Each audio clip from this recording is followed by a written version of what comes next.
پھر میرے مقدس میں سے کسی کو بڑی آواز سے ان 7 فرشتوں سے یہ کہتے سنا کہ جاؤ خدا کے قہر کے 7 پیالے زمین پر الٹ دو۔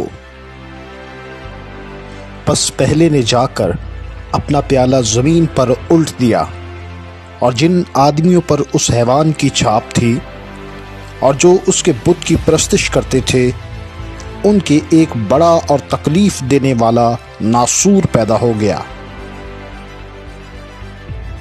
اور دوسرے نے اپنا پیالہ سمندر میں الٹا، اور وہ مردے کا سا خون بن گیا، اور سمندر کے سب جاندار مر گئے۔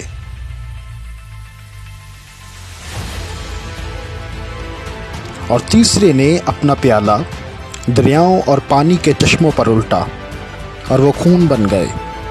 اور میں نے پانی کے فرشتہ کو یہ کہتے سنا کہ اے قدوس جو ہے اور جو تھا، تو عادل ہے کہ تو نے یہ انصاف کیا، کیونکہ انہوں نے مقدسوں اور نبیوں کا خون بہایا تھا، اور تو نے انہیں خون پلایا، وہ اسی لائق ہیں۔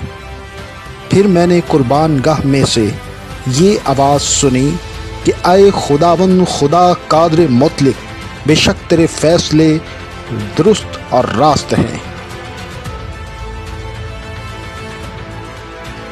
اور چوتھے نے اپنا پیالہ سورج پر الٹا، اور اس سے آدمیوں کو آگ سے جھلس دینے کا اختیار دیا گیا، اور آدمی سخت گرمی سے جھلس گئے، اور انہوں نے خدا کی نسبت کفر بکا جو ان آفتوں پر اختیار رکھتا ہے، اور توبہ نہ کی کہ اس کی تمجید کرتے۔